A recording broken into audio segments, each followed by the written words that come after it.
欢迎收看《寰宇全世界》，带您走进全世界。全球各地的观众朋友，大家好，大家平安，我是何荣。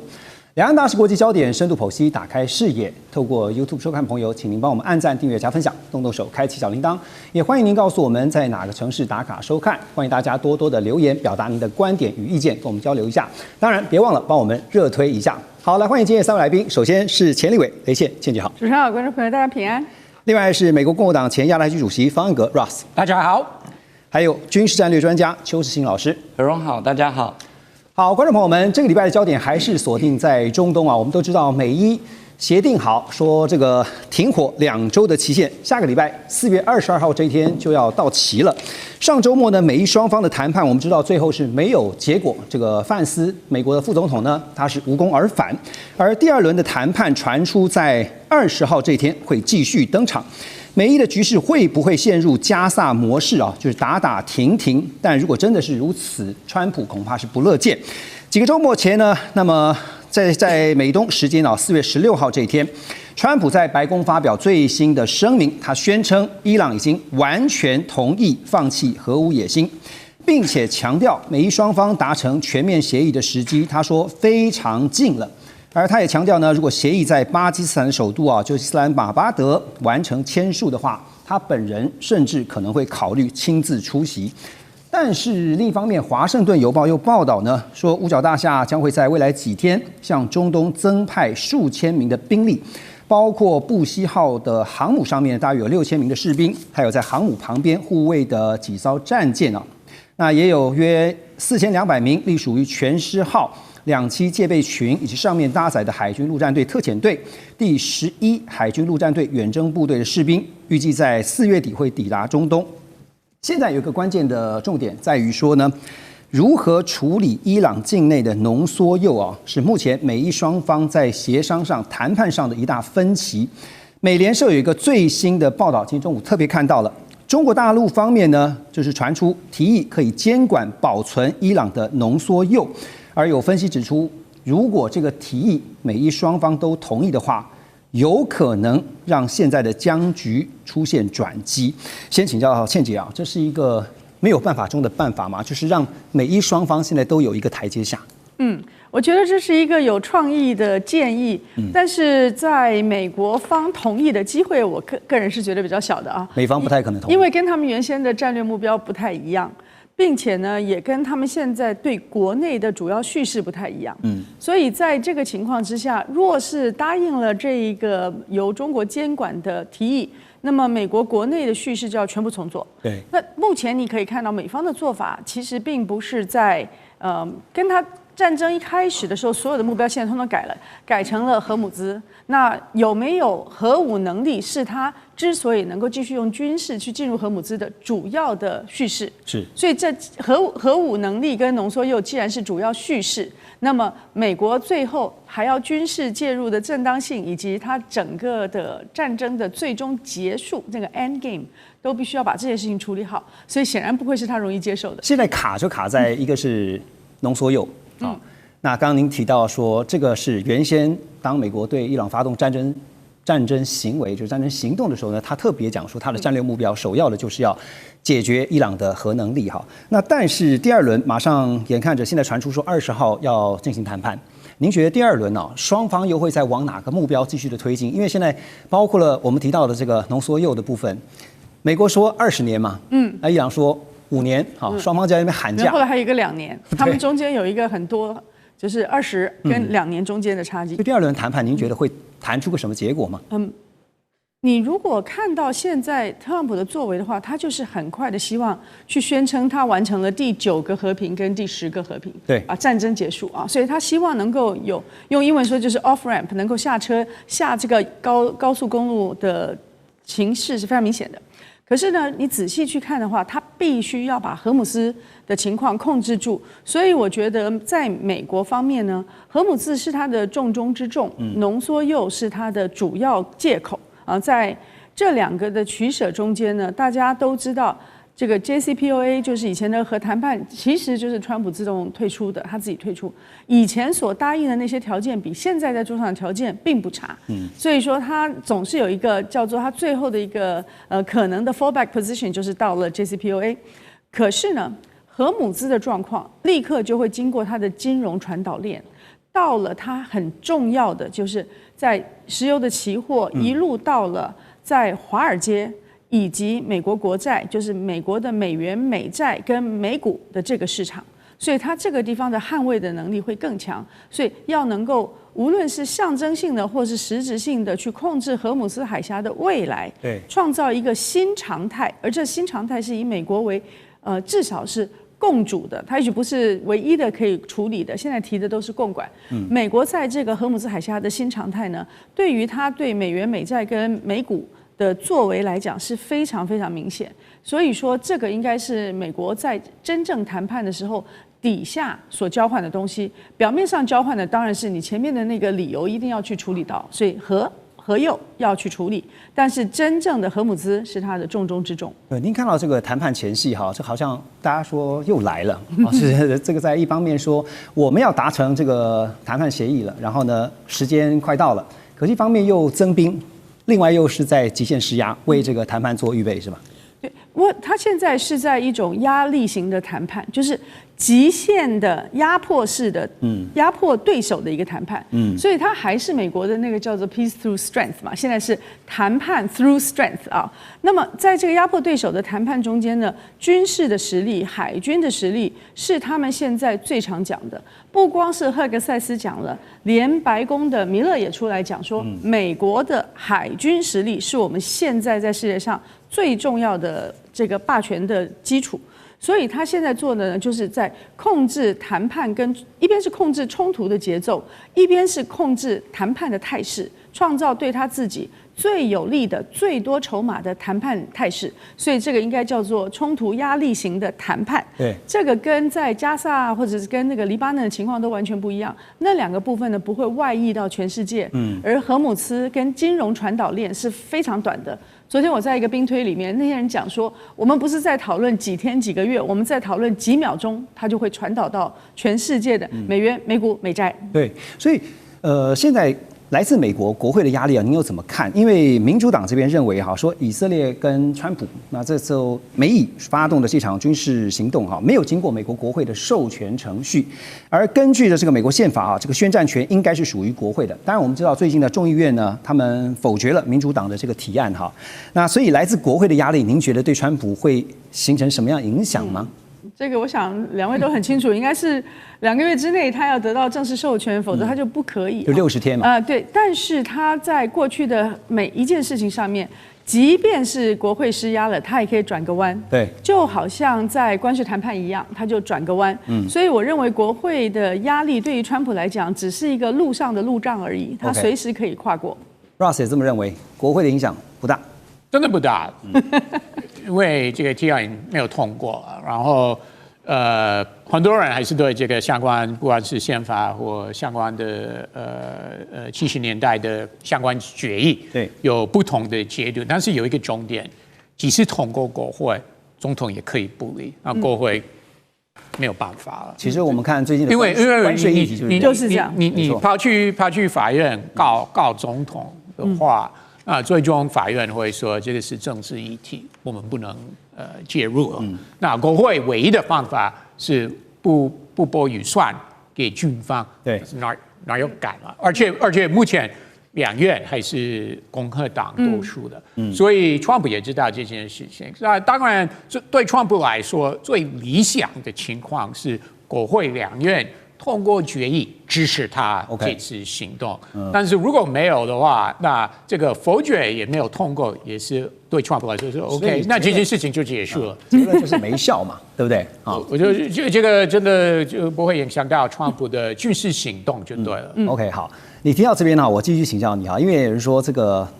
也是没效啊。我们要说的就是呢，除了现在川普特别强调说美伊马上就要达成协议了哈，他也告知全球说，在他的居中斡旋以下呢，以色列跟黎巴嫩正式同意停火10天。而川普也强调说呢，他跟黎巴嫩总统还有以色列的总理纳坦雅胡分别都进行了非常顺利的通话，他形容是非常顺利啦。那为了实现两国的和平呢，这2位领导人也同意在美东时间16号下午5点开始呢就停火10天。但是根据以色列和黎巴嫩驻美大使14号他们在华府会商的情形来看，因为现在看到的是以色列的总理纳坦雅胡他表态了，他说呢2个重点，第一个，以色列呢这次呢打黎巴嫩呢就是为了要彻底的解决跟解散真主党。第二个就是以色列会透过实力达成持久的和平。当然，真主党就谴责这个会谈呢根本就是投降哈。所以你可以看到，虽然说现在在停火的10天，可是以色列跟黎巴嫩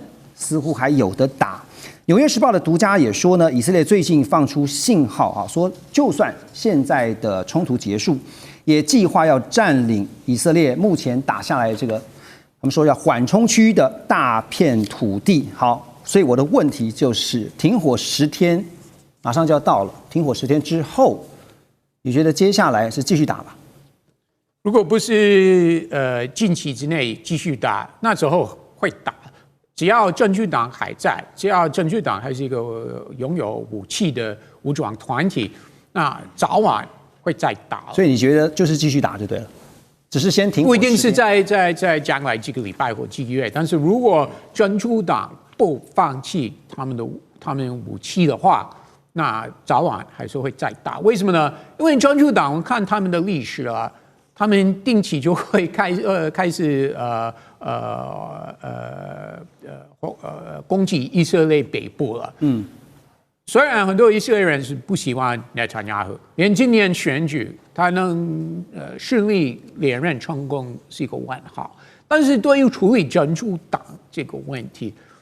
以色列人是非常非常团结。好，所以你觉得以色列现在的目的就是要比照占领加萨，然后呢实质并吞在黎巴嫩现在他们所打下来，号称是要作为缓冲区的大片土地，而且是长期占有，是这样子。如果以色列占领一个缓冲区的话，在 Lebanon 的南部的话，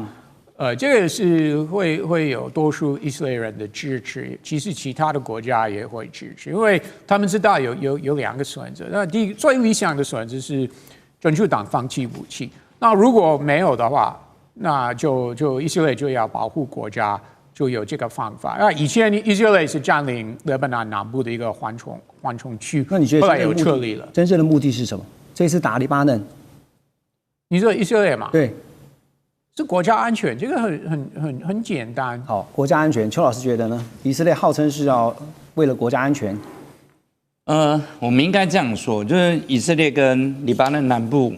真主党之间的纷争其实已经很久了。那我们就简单说，就是其实这个决定不令人意外。为什么？因为以色列在这场对伊朗的战争里面，推翻伊朗的政权没有达成目的，拿掉伊朗的长程弹道导弹的能力没有，拿掉伊朗制造核武的能力，目前还卡关，也还看不到。那对纳坦雅胡来说，他必须要对国内有交代，尤其是以色列军方，所以他必须要在黎巴嫩南部发起另一波的攻势。那其实我补充一下 Rose 刚刚讲的，就是当然纳坦雅胡或者是以色列目前都宣布说他们要比照加萨的方式去占领黎巴嫩南部，但我必须要回到真实的情况跟现实的情况。如果做得到，就不需要说出来。没错，事实上就是整个在黎巴嫩南部的军事行动，以色列损失非常非常的大，而且进展也非常的不如原本的预期。所以前2天纳坦雅胡才跟以色列国防部跟以色列参谋总长一起到黎巴嫩南部去，实际上现场去看。那真主党并不是一般的武装团体，真主党是一支军队。那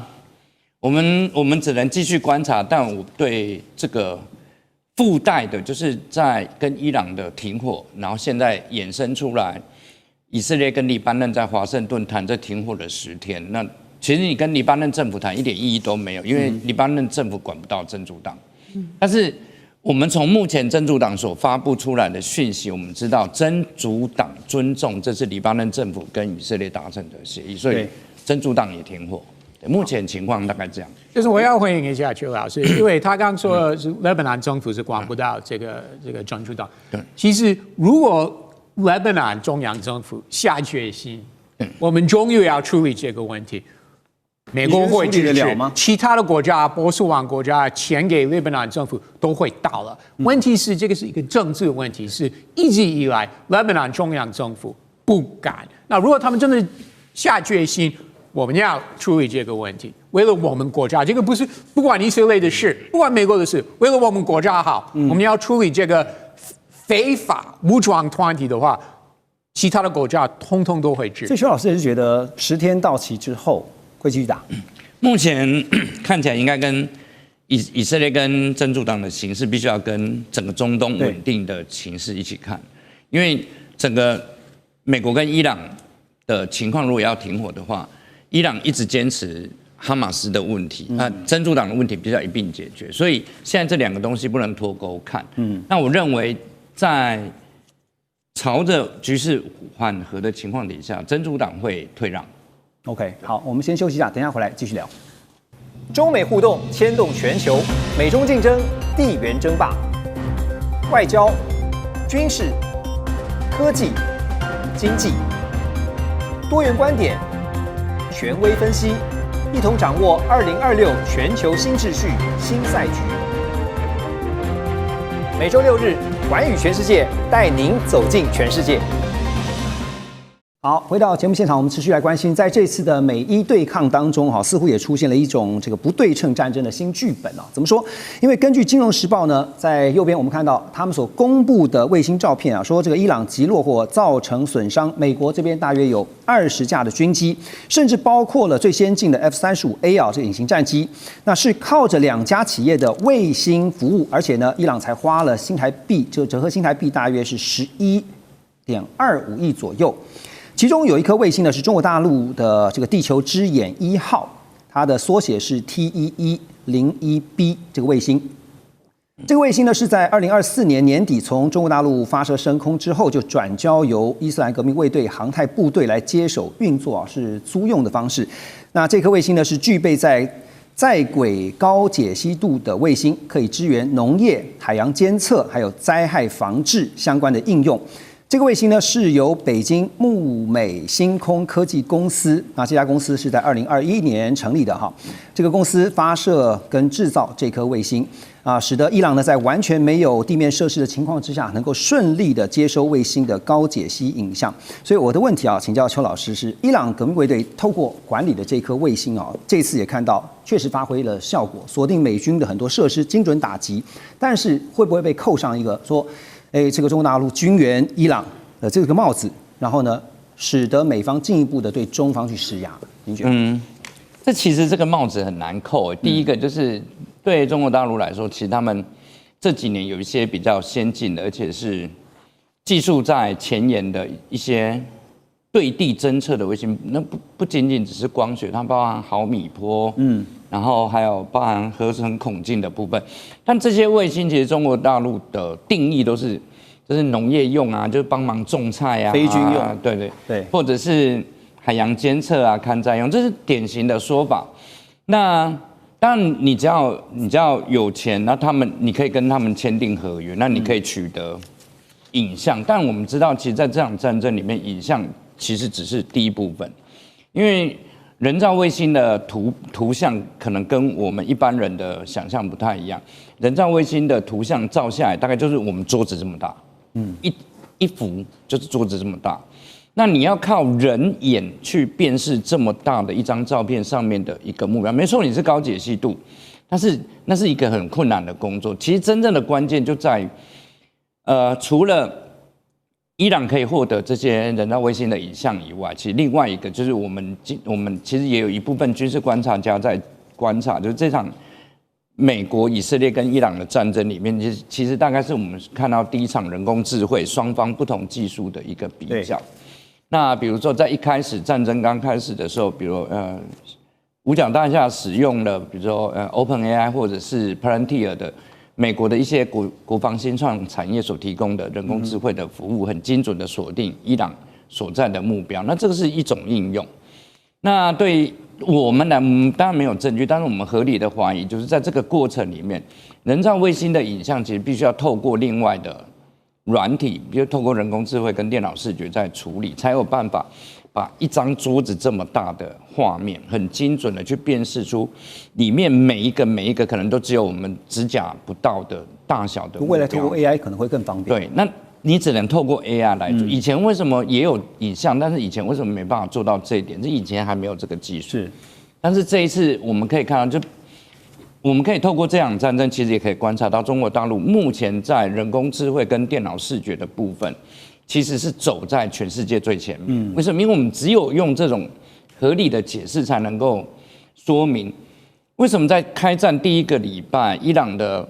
所有的雷达系统大概已经被炸得差不多。就我们保守的估计，伊朗的侦测能力只剩下25%。理论上来说，它是没有办法发现美国跟以色列的军机以及海湾国家这些美军的目标。对，但是我们从现实来看，伊朗的确知道，而且的确很精准，而且它连在哪一栋建筑物的哪一个位置，它都可以很精准的判断。那这个已经不是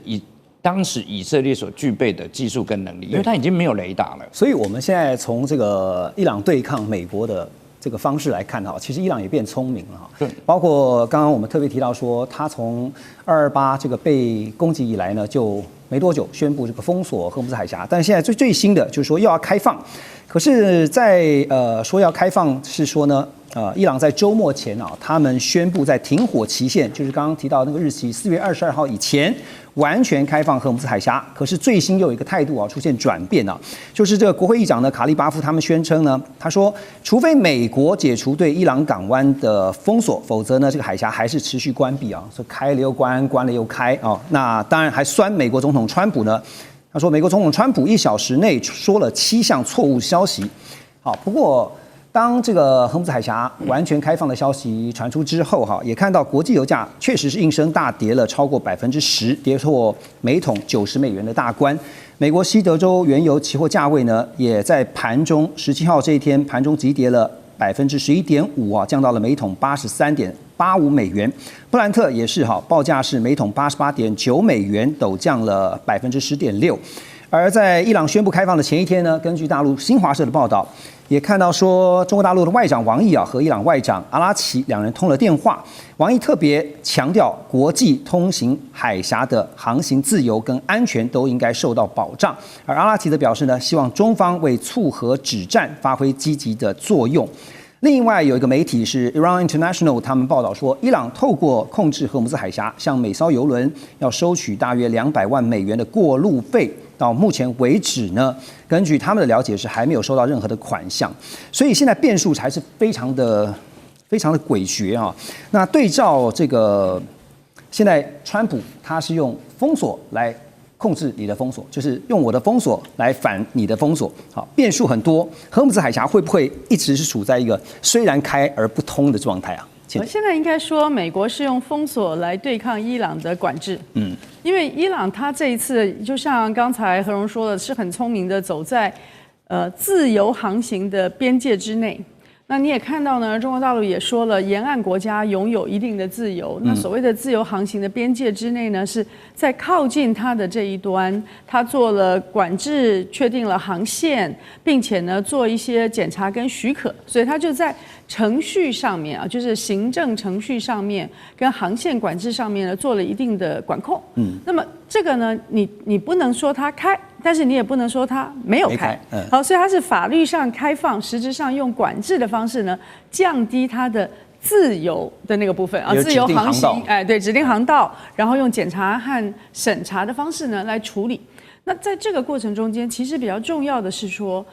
对于美国来讲，你刚刚特别讲的那个油价上上下下大动，其实油价它最重要动的，因为它都是以期货带现货，最重要的动的就是对风险的认知。当风险的认知一改变的时候，这个定价机制就进来了，那个 price premium 嘛，就是风险溢价，就会影响它的价格。所以你现在看到一天可以增加那么多，一天可以少那么多，你就知道这跟供需没有绝对的关系，而是大家认为这个战事会拉多长。会在什么情况之下解决？它的风险到底是多少？那风险里面包含了产油国的、买油国的，包含了产储运的，就是运油国的，还包含了其中所有的保险，这些都会增加各种各样的风险溢价，最终呢还有交易方的。所以说，我觉得现在在这个情况之下呢，荷姆斯如果是开开关关、打打停停的状况，其实我们就会必须要进入一个新常态。这个新的常态呢，是油价在一个比较宽的这个范围之内呢，它会上上下下跑，跟着新闻来走。不论是说美国的新闻，或者是战争的新闻，它会跟着新闻走。只要它是跟着新闻走，它刚才我就讲了，它的传导就是非常快的，因为金融的传导是以秒计的。它不是我们现在说，哎呦，那到了春天没有办法耕种，然后农业会受到影响，那个是以年以季来计。可是金融的传导每天都是以秒计。每一件事件都是以秒计，所以我们现在看到，其实看起来稳定，其实是高度变动的一种动态的平衡状态。对，所以其实最近你会发现，不管是企业或者是一般的投资大众啊，这个心情都是七上八下，随时盯着新闻看，因为这个一日数变啊。那当然，这个美国财长贝森特最近呢，他也针对这个经济局势啊，还有相关包括像中东的局势呢，他在白宫的记者会上面表示，他特别提到，他说伊朗啊有90%的石油都是出口到中国大陆，约占中国大陆能源需求的8%啊，所以他说了这么一句话，他说美国相信中国会暂停向伊朗买石油。他还说呢，财政部已经写信给2家中国大陆的银行，警告说，如果发现有处理伊朗金流的话，美方将会祭出次级制裁。美国石油学会啊，也是美国唯一的石油行业协会，他们就警告说，如果允许伊朗在关键国际水道收费，那么将会为其他国家就是开了一个大门大家都纷纷的来仿效比照办理，进一步呢会伤害到常年建立的自由航行原则。所以现在面对的不只是能源问题，是整个全球经贸体系的潜在的转折点。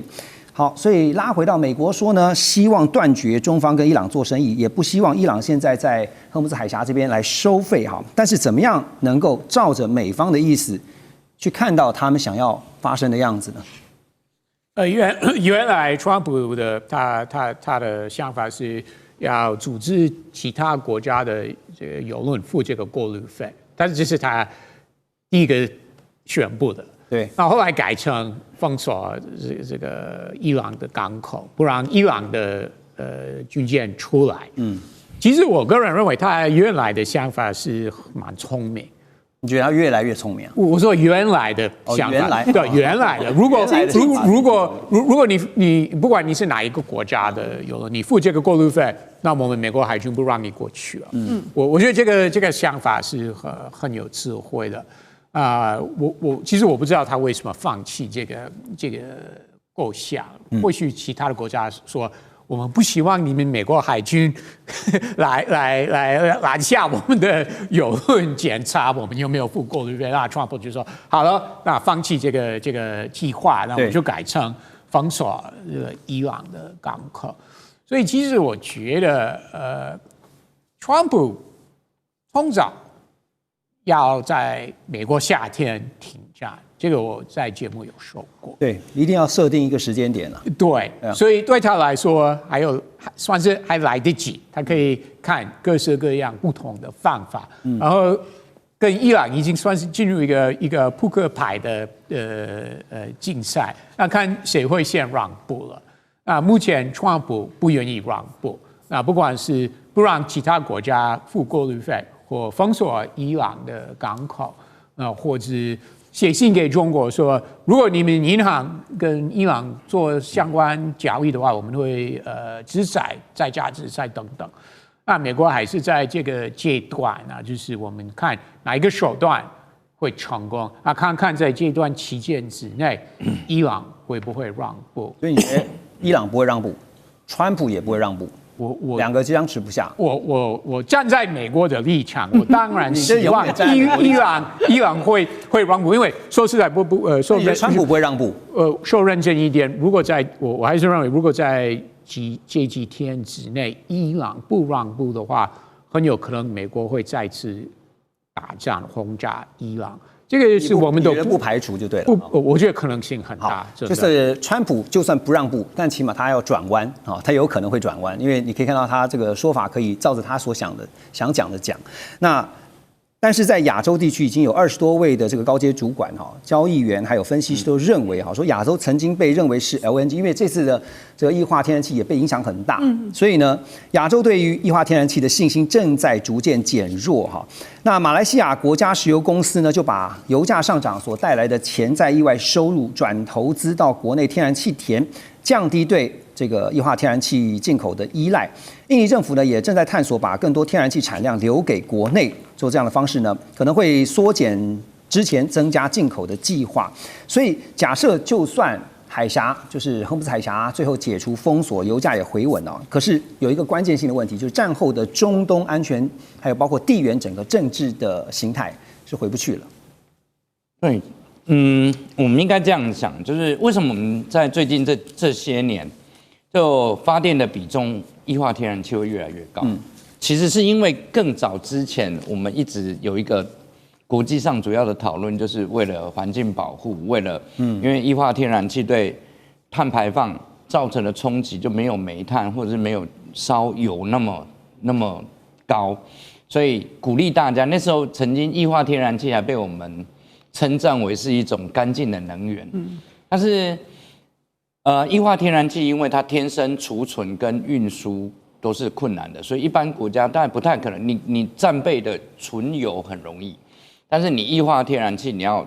拉到像纯油这么高的库存，一般国家大概承受不了。那这是你过度使用，你的发电比例里面液化天然气占比过高，这天然的脆弱点是这样子。那我们要看说，那万一这场战争如果结束之后会怎么办？第一个，我想在这一波大家惊吓过以后，液化天然气未来占全世界各国的发电比例一定会下降。那可能原本已经规划的或者是原本计划的这些发电机组量可能会被会开始往下修。那这是第一个。第二个就是在这次的战争之后，其实有一些液化天然气生产主要的国家，像卡达，那液化天然气生产设施其实是很脆弱的，当它在承受战火的承受能力，可能跟其他的石油生产设备又不一样。那这也导致说，即便是战局稳定下来，液化天然气的出口量可能会比石油出口量要拉得更长，才能够补得上来。那整个中东的架构，我们只能说，川普在一个不应该开打的时间去打了这场仗。那他打这场仗，理论上来说就推翻了很多我们过去传统地缘政治或者一些地缘战略的报告做的评估。比如说，当中东发生战争的时候，理论上来说，我们看到非常多的报告都是中国受伤会最严重，但这场战争其实发现，这些评估基本上都是倒着来的。对，那也会带动新一波，就未来中东的地缘政治会怎么样改变，我们不知道。但美国还能不能像这次战争之前在海湾国家有得到绝对的话语权，我想可能都不知道。但唯一我们可以确定的是，伊朗被美国这一打，就变成中东的强权，这大概是免不了的。就简单也做个结论，就是战前的这个态势现在绝对是回不去了我刚刚也特别听到倩姐的分析就是全球因着这个美伊的战争呢，不管在石油天然气的这个供应方面呢，未来也就要习惯了一个新常态的来临。我们休息一下，马上回来。中美互动牵动全球，美中竞争，地缘争霸，外交、军事、科技、经济，多元观点，权威分析，一同掌握2026全球新秩序、新赛局。每周6日，寰宇全世界带您走进全世界。